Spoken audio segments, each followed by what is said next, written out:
の名前は佐々木みおり、23歳の新卒社会人だ。今日からとある英会話教材の営業職として働く。求人ではノルマなしで、給料は売上に応じてアップされると書かれていたっけ。頑張っていっぱい稼ごう。しかし入社式でいきなりこんなことを言われた。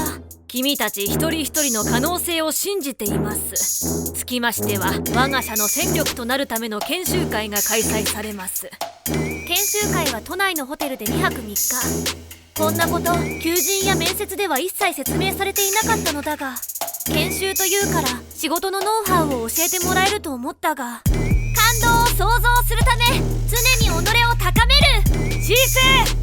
実際には社訓の昭和や挨拶の仕方を何時間もやるばかりで、特にきつかったのは佐々木みおりと申します。24歳で群馬県から来ました。その程度か。もっと声を張れ。駅前で大声で自己紹介をさせられたことだ。とんだ役立たずなお前らは。そんなんで給料もらう資格があると思ってるのか。指導者は一応会社の社員なのだが、まるで軍隊の教官だった。あまりの厳しさに泣いてしまう女子社員もいたほど、この時点で会社を去る者もいた。そして地獄の研修を終えて業務が始まると、いいか、ノルマは達成して当たり前だ。達成できない奴は給料泥棒だと思え。朝礼で西野部長から檄を飛ばされる。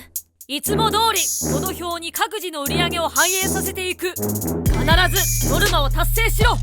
求人にはノルマはなしと書いてあったのに、私は無我夢中で街中を駆けずり回った。ノルマを達成しなければ給料は基本給のみで手取りは15万前後にしかならない。しかし当然ながらいきなりノルマを乗り切れるわけもなく、申し訳ございません。新人だからといって甘えは許されないぞ。ペナルティーとして売れなかった分は自分で買い取れ。やっちゃった。最初はそんなもんだよ。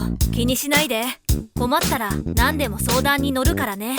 こうして職場の先輩である宮本さんの言葉に勇気づけられ、よーし、今月こそノルマを超えてやる。私は本気で取り組むことにしたのだ。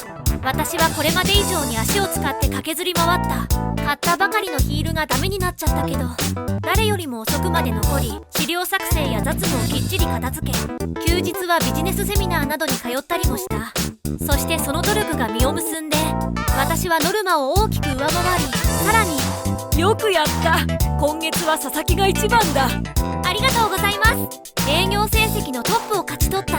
一方、これまでトップだった宮本さんは、新人に追い越されるなんて情けないとは思わないのか。申し訳ございません。しかしトップになってからが本当の地獄だった。よし、次はさらに上を目指そう。佐々木の来月のノルマはこれまでの倍にしてやる。トップを取った途端にこれである。自分の血の気が引いていくのが実感できた。ははは、洗礼を受けたようだね。正直自信がないです。大丈夫、佐々木さんならできるよ。よかったらいろいろと手伝うからさ。私はこの言葉に甘えて宮本先輩に相談したり協力を願ったりしたのだが、相馬塾の案件は私の担当のはずです。なのになんで先輩の売り上げになってるんですか？自分が進めていた大口クライアントがいつの間にか宮本先輩に奪われていたのだ。何を怒っているんだい？君が手伝いで僕に任せたんだろう？彼は最初からこれが目的で私に近づいたのだった。これを機に調子を落とした私はノルマを大きく下回り、期待外れもいいとこだ、この役立たずが。そしてさらなる雑務を押し付けられ、毎日終電で帰るような生活となった。そんな毎日に身も心もボロボロになった私は、明日もあるのか、もう限界。もしもここから飛び降りれば、もう仕事に行かなくて済むのかな。ちょっとあなた、大丈夫？そんなフラフラして。そんなに近づいちゃ危ないわよ。すみません、ちょっとぼーっとしてて。ほんの一瞬だが私はとんでもないことをしでかそうとした。ここでようやく自分が限界を超えてしまっていることを自覚した。私は医者にかかり、うつ病と診断された。もう仕事は続けられない。なので辞めることにした。辞めると直接言うのも怖かった私は退職代行に全てを任せた。会社から電話がかかってくるのも怖くて、スマホの電源も入れられない日々がしばらく続いたのだ。壊れるまで頑張る必要なんてありません。皆さんも自分を大切にしてください。